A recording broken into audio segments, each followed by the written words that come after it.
क्या पूरे देश में एक ही बार और एक साथ चुनाव बहुत जल्दी होने वाले हैं? कैसे इंडिया गठबंधन की एक पार्टी के अंदर, इनफैक्ट दो पार्टियों के अंदर बीजेपी की घुसपैठ की खबर आ रही है। कैसे इस पूरे राजनीतिक परिदृश्य की, भारत के राजनीतिक परिदृश्य की 45 दिनों में पूरी कहानी बदल गई है। दोस्तों, आज के इंडियन एक्सप्रेस ने एक बहुत बड़ी खबर छापी है, बड़ी इंपॉर्टेंट खबर है ये, और मैं चाहती हूँ कि तमाम जो खबरें चल रही हैं इस बीच इस तरह की बड़ी खबर आपसे छूटे ना। मेरी कोशिश रहती है कि अखबारों से छांट कर मैं आपके लिए खबर लेकर आती हूँ, और इंडियन एक्सप्रेस की एक खबर बताती है कि 45 दिन में सरकार को कैसे बंगाल और असम की जीत के बाद एक ऐसी उम्मीद जगी है जिसमें सरकार अब चाहती है कि पूरे देश में एक ही बार और एक साथ चुनाव हो जाएं। दोस्तों, सब कुछ मैं तफसील से बताने वाली हूँ आपको, बड़ी डिटेल की खबर है, लेकिन जल्दी जल्दी आपके सामने रख दूंगी।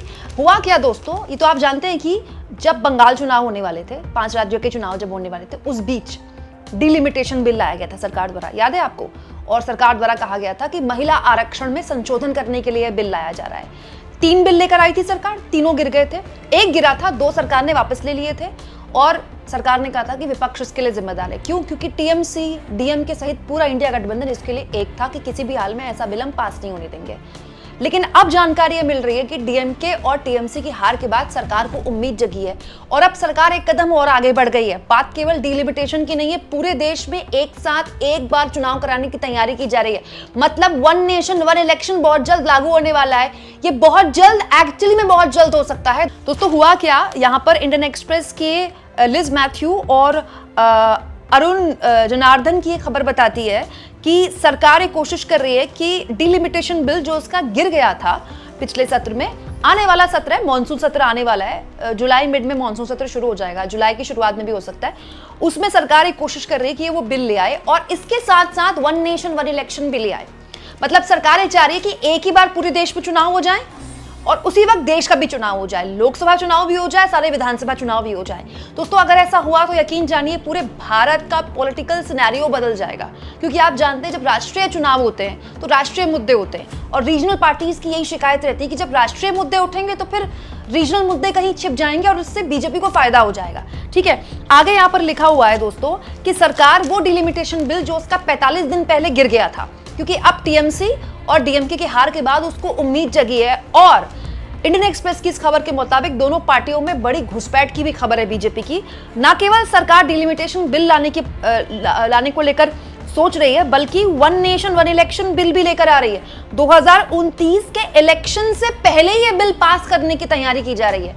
तो क्या 2029 के इलेक्शन से पहले ही चुनाव करा दिए जाएंगे, पूरे लोकसभा के चुनाव, या फिर 2029 से इलेक्शन से पहले जिन राज्यों में चुनाव होने वाले थे 2027 में, अगले साल 5 राज्यों में चुनाव होने वाले हैं, गोवा उसमें से है, मणिपुर है, पंजाब है, उत्तराखंड है, उत्तर प्रदेश है, इन इलेक्शंस को 2029 के आसपास करा दिया जाएगा, जो इन राज्यों में गवर्नर रूल लगा दिया जाएगा।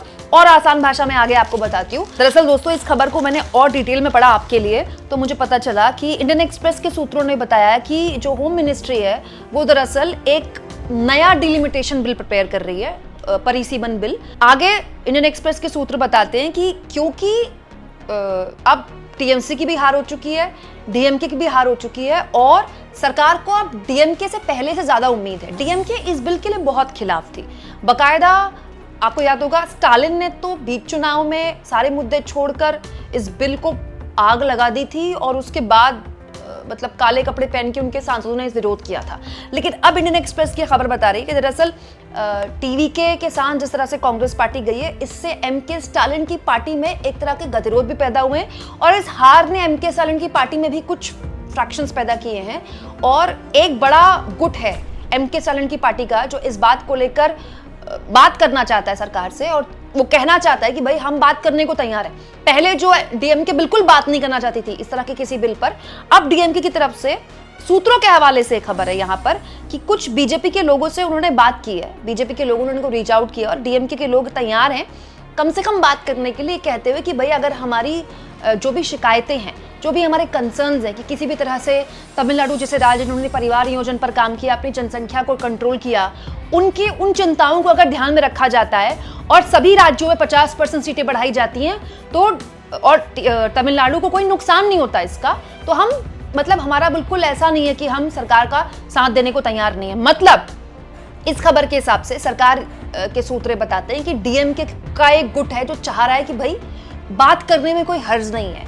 यहां मैं आपको याद दिला दूं दोस्तों, डीएमके और बीजेपी कभी एक प्लेटफॉर्म पे नहीं आया है, लेकिन पूर्व में ऐसा रहा है कि जो पार्टियां बिल्कुल भयानक विरोधी हैं एक दूसरे के, वो अलग अलग मुद्दों पर साथ आ जाती हैं। दोस्तों इसके अलावा ये तो हो गया डिलिमिटेशन बिल, मतलब परिसीमन बिल। इसके अलावा एक और खबर है कि सरकार इस बात पर भी काम कर रही है कि वन नेशन वन इलेक्शन, एक देश एक चुनाव, सरकार का, खास तौर पर मोदी सरकार का, मोदी जी का ड्रीम प्रोजेक्ट है। एक पूरे देश में एक ही बार चुनाव हो जाए, सारे राज्यों में, सारी विधानसभाओं में और देश में भी, उस पर भी सरकार काम कर रही है। एक्चुअली यहाँ पर वन नेशन वन इलेक्शन को लेकर एक जेपीसी का गठन किया गया था। दोस्तों 39 मेंबर्स की जेपीसी है और इस जेपीसी के जो चेयरमैन है पीपी चौधरी, उन्होंने इंडियन एक्सप्रेस से कहा है कि हम बहुत अच्छी प्रोग्रेस कर रहे हैं और बहुत जल्द कानून में बदलाव लाने की तैयारी शुरू हो जाएगी।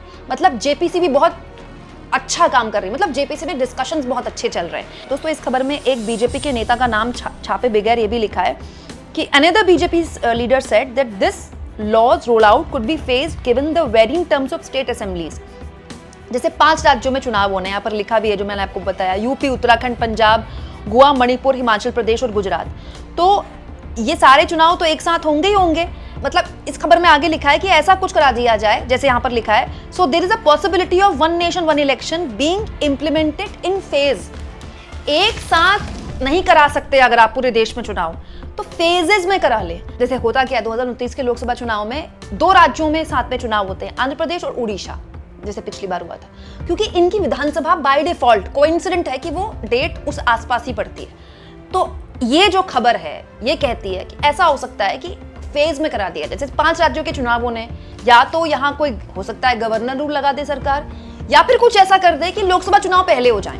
मतलब कैसे भी करके ऐसे मैनेज हो जाए कि अगर सारे राज्यों में विधानसभा चुनाव और लोकसभा चुनाव एक साथ नहीं हो सकते तो फेज वाइज हो जाए। फेज वाइज मतलब बहुतायत राज्यों में हो जाए, कुछ ही राज्य बचे, फिर धीरे धीरे उनके साथ उनको भी इस तरह से स्ट्रीमलाइन कर दिया जाए कि देश में एक बार चुनाव हो, नक्की, बात खत्म।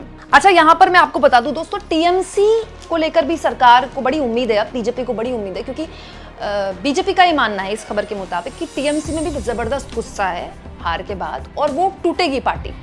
ये बात लगातार कही जा रही कि ममता बनर्जी की पार्टी अब टूट सकती है। अब टूटेगी, कब टूटेगी? जब भी टूटेगी बीजेपी मानती है कि उसको उसका फायदा मिलेगा, और अगर उसके सांसद, चाहे वो राज्यसभा में हो, लोकसभा में हो, अगर बीजेपी के पाले में आते हैं तो बीजेपी की संख्या बढ़ेगी। देखिए राज्यसभा में उसने आम आदमी पार्टी के 7 सांसद तोड़ लिए, अपनी संख्या बढ़ा ली। ऐसे ही बीजेपी अपनी संख्या इतनी बढ़ा लेगी, तब तक बीजेपी की कोशिश ही होगी कि उसके बाद उसको विपक्ष की दरकार होगी ही नहीं, वो अपने लेवल पर केवल एनडीए सहयोगियों से ही बिल पास करवा सकती है।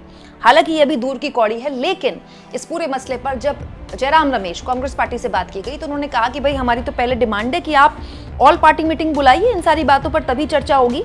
लेकिन बीजेपी अब टीएमसी और डीएमके की हार के बाद काफी मतलब उसमें आशाएं जगी हैं कि आखिरकार वन नेशन वन इलेक्शन और डिलिमिटेशन बिल हो ही जाएगा लागू।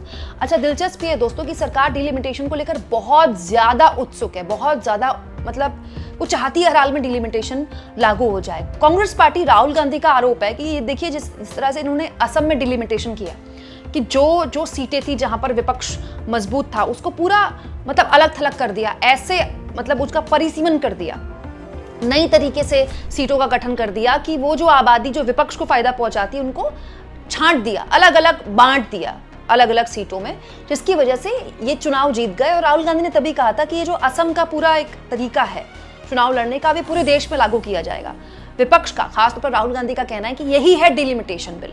तो सरकार की ये कोशिश हो सकती है कि पहले डिलिमिटेशन हो जाए, मतलब पूरे देश में परिसीमन हो जाए। पूरे देश में परिसीमन हुआ तो सीटें बढ़ेंगी दोस्तों, 800 प्लस के आसपास हो जाएंगी। ठीक है, 800 प्लस सीटें हो गई, उसके बाद वन नेशन वन इलेक्शन कर दो। कुछ हिकअप्स आए भी तो 1-2 के बाद मामला सॉर्ट आउट हो जाएगा, लेकिन इसके दूरगामी असर तमाम विपक्षी पार्टियों को झेलने पड़ सकते हैं। वो टीएमसी, वो डीएमके जिसके सांसद, जिसके नेता आज कह रहे हैं सरकार से बात कर लीजिए, यकीन मानिए सबसे ज्यादा नुकसान इसका रीजनल पार्टीज को है, क्योंकि जब राष्ट्रीय चुनाव के साथ राज्यों के चुनाव होंगे तो जैसा कि मैंने शुरू में कहा कि जो राज्य के मुद्दे हैं वो धूमिल पड़ जाएंगे, वैसे ही राज्य के मुद्दे अब धूमिल पड़ने शुरू हो गए। तो कांग्रेस पार्टी तो राष्ट्रीय पार्टी है, हो सकता है वो फिर भी सर्वाइव कर ले, हालांकि कौन कितना सर्वाइव करेगा ये तो आने वाला वक्त बताएगा।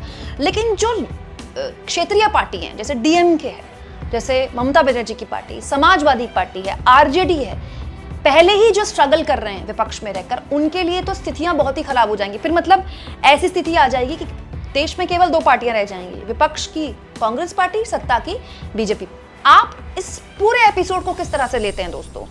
क्या वाकई में ये इतना आसान है जितना दिखाई दे रहा है, या फिर सरकार को अब लगता है कि उसने पहले जिस तरह से विपक्ष को रीच आउट नहीं किया, अब उसके पास स्कोप है क्योंकि विपक्ष बटा हुआ है? एमके स्टालिन कांग्रेस पार्टी से नाराज हैं, कांग्रेस ने टीवीके के साथ गठबंधन कर लिया है, और इन तमाम चीज़ों के बीच में उसके पास एक मौका है जिससे में वो ये दोनों बिल पास करवा सकती है। और अगर ये दोनों बिल आ गए और इतनी इजीली पास हो गए तो देश के राजनीतिक सिनेरियो को आप किस तरह से देखते हैं?